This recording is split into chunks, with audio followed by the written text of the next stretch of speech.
Imagine someone paying your mortgage for you while you are living there for free, and at the same time you are accelerating your financial freedom faster than you can imagine. House hacking isn't just an investment strategy, it is a life hack that can turn your biggest expense into your greatest investment. Ready to discover how you can fast track your wealth building journey and turn your home to a wealth building machine?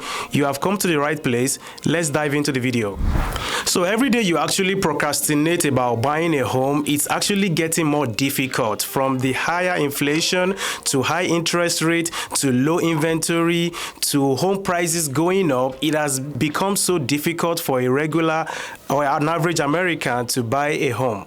And to even buttress this point, the Wall Street Journal actually confirmed it that it is more difficult for a regular American like a Gen Z to buy a home in 2025 as compared to the baby boomers. The good news is that house hacking solves most of this problem and the possibilities are endless. So this video is an ultimate video you everly have to watch about learning about house hacking. I cover a lot, talk about what is house hacking, how to finance house hacking, who is house hacking meant for and who should not house hack, what are the things you should consider when you're trying to house hack, and what kind of property can you even use to house hack.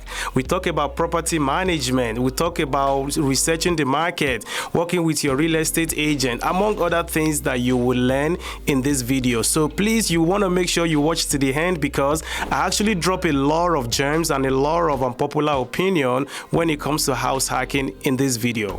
Hi guys, if you're meeting me for the first time, my name is Wale Lawal. I'm a real estate agent and a real estate investor based in the Houston, Texas market. I've worked with over 50 house hackers successfully, and most of them have done this multiple times. So if you are new to the channel, make sure you hit that bell, click on that notification bell so that way I can let you know the next time I have a new video, because trust me, you do not want to miss all the other videos I have coming up. So what is house hacking? House hacking is a creative real estate investment strategy that allow you to buy a primary residence and you live in it and you rent out some part of the home. The goal or the idea is for you to generate some income while you are living there for almost free. Now, this can cover your mortgage, it can cover some of your property taxes, it can cover your living expenses and your other utilities that you might be paying for. House hacking also have the benefit of allowing you to live in that house for free if done properly. Now, it can be done with a single family home, it can be done with a duplex, which is a 2-unit, it can be done with a triplex, which is 3-unit, it can be done with a 4-plex and even 5-unit and above. Depending on your situation, we might be able to figure out what is best for you. But these are all the asset class or the kind of properties that have helped people to house hack successfully. So what are the common ways that people typically house hack? Now, the very common ones I've seen, I have 7 of them, but there could be some variation or combination of this strategy, but I'll give you my 7 most common ones that I've helped people to do and that I've seen people do over and over again. Number 1 is you buy a single family home and you, let's say, 4-bedroom, 3-bathroom, you live in the master bedroom and you rent out the other 3 rooms to roommates. Now, you can do this on a long-term basis or short-term basis. That is, you can rent to tenants for 6 months, or you can do on a month-to-month, which is a short-term basis, which also means you can even use it for Airbnb as well. The second one, which is the most popular one, is buying a small multi-family. You live in one of the units and you rent out the other 1 or the other 2 or the other 3 as the case may be for you. This is a very common and more practical way of house hacking because people are still concerned about their privacy. So buying a individual unit, kind of like a 2-story building, one is down, one unit A is down, unit B is up, is what I've seen a lot of people do successfully. The number 3 method is using your ADU. If you have a property that have accessory dwelling units, or you have a property that the garage has been converted to a livable space, you can actually rent the garage out or the ADU out. While you live in the main house, the tenants can live in the ADU or the garage apartment, or you can, or vice versa. You can live in the garage apartment while the tenant live in the main house, depending on how comfortable and how much sacrifice you are willing to make. So that is also possible. Now, another one is the basement. If you have a basement in your house, maybe you live in New York, Pennsylvania, Philadelphia, all these states that have basement. We don't have basements so much in Texas, so you can actually rent out your basement and you rent out the main house, or again you can live in the basement and rent out the main house, as the case may be for you. If you have a house that has a mother-in-law suite, another one is that you can actually rent out the mother-in-law suite and you live in the main house, or you live in the mother-in-law suite and rent out the main house, as the case may be for you. The number 6 method is the live-in flip. You live in the house while you are trying to fix it up, and let's say you're going to be fixing the property for 6 months, 7 months, or 9 months, or 1 year. You're going to be living in there. As you're living in there, you are fixing it up, and as you're fixing it up, maybe it's like a fourplex, right? You fix up one unit that is ready to go, you start living in that one unit, then you fix out unit number 2. As soon as you're done with unit number 2, you can put a tenant there while you continue to fix unit number 3. As soon as you're done with unit number 3, you put a tenant there while you continue to fix unit number 4. And if you know this is going to take you 1 year, you can actually start collecting income from your month number 3 or number 4 of acquiring that property. So that way they can help you offset some of the cost. That is what we call live-in flip. Now, at the end of the day, let's say your strategy is to sell the house, but you can still make money while you are renovating it. So once you're done fixing everything up, you stabilize it with tenants. As a matter of fact, the person that will be buying it will even be thanking you, because people like to buy property that is tenant occupied as compared to a vacant property. Now you can now sell that property as a live-in flip. That is, you've lived in there, now you are flipping it, you are selling it, and I'm sure you're going to get top dollar for that. The number 7 method is to add to an existing unit. Let's say you have a single family home, but your backyard is huge. You can easily build something we call ADU at your backyard.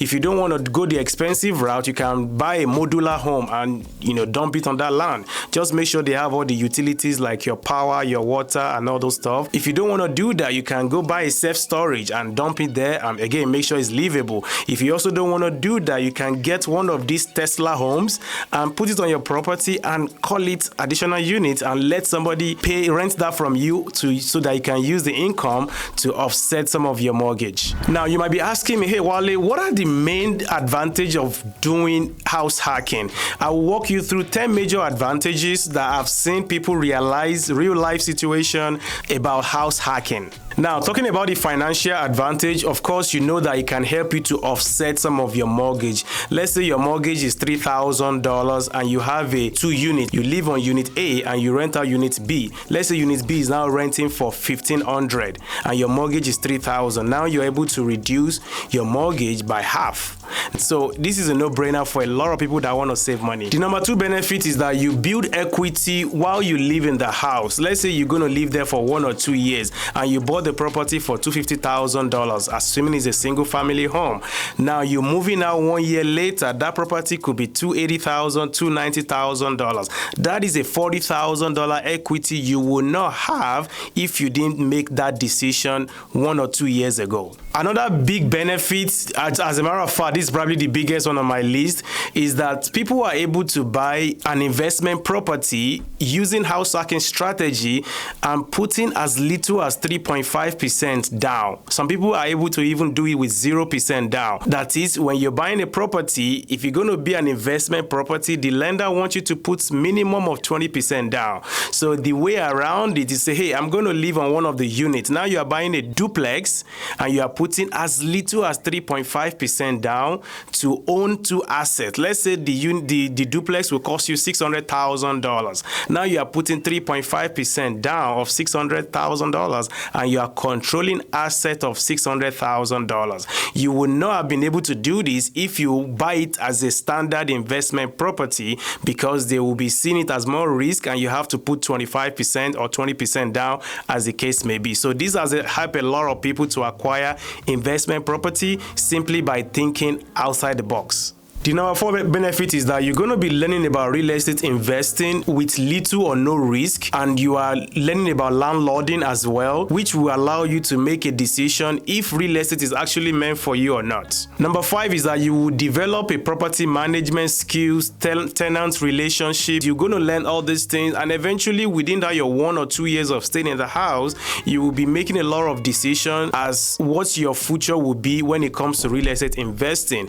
Maybe you eventually actually find out that, you know what, real estate is not for me, at least you did not risk your 25% to buy it. You only put 3% down. The number 6 and number 7 has to do with tax advantage. The first one is that if you are living in your property and you also have other people living there, you can write off some expenses because you're going to be the one technically managing the property. Even if you have a property manager, let's say your trash, your other things that you kind of spend money on, the renovation, the repairs, even the marketing fee for you to hire an agent to help you find a tenant, all these things you can write them off when it comes to tax season. If you are high income earners, one of the ways that people reduce their tax liability is to qualify for what we call a real estate professional. Now, this is not for everybody. That's why I use the word potential, because you may not qualify for it. It typically requires you to work in your real estate as a business for at least 50% of the year, which is not very practical for a lot of people. This is something you should discuss with your CPA. This is not a financial advice in any way, but I've seen people do this all the time, and one of the best way they do that is to use the property as a short-term rental, because short-term rental is more like an hospitality business. There's a lot of things moving, guests are checking in, guests are checking out, and all those things that they are managing. So they kind of say, hey, it's a business for me, let me use that to offset some of my tax liability. I've helped doctors to do this, I've helped a lot of dentists to do this, I've even helped a lot of CPAs that they are the one even doing your books for you, right? I've helped them to achieve that because they understand how much they're going to be saving. The number 8 is the flexibility and control you have when you own real estate, right? You see, let's say you're living in an apartment right now. You can't really change anything. You can't paint the wall. You can't put some things on the wall. You can't do landscaping. You can't plant something on your backyard. It's not your house. So when you own the real estate, it will allow you to do whatever you like at your backyard. You can put swimming pool there. You can add additional room. You can convert the office space to a game room. Of course, within the ambit of the law and within the confinement of your HOA, if your property does have HOA. So these are the benefits and the flexibility it gives a lot of people to really enjoy their house instead of just complying to what the landlord says. The number 9 advantage is that it can help you reduce your debt to income ratio, DTI. You see, when you're applying for loan, the lenders want to see that your debt are very low. Typically, anything below 40% DTI is good. Now, they will be using the income you're getting from that property, and they can use up to 75%, sometimes 70%, but typical 75% is very typical. They will use that as an income for you to qualify for the mortgage. So this can be something that will help you in the future. Let's say you have moved on from that property, you want to buy your number 2.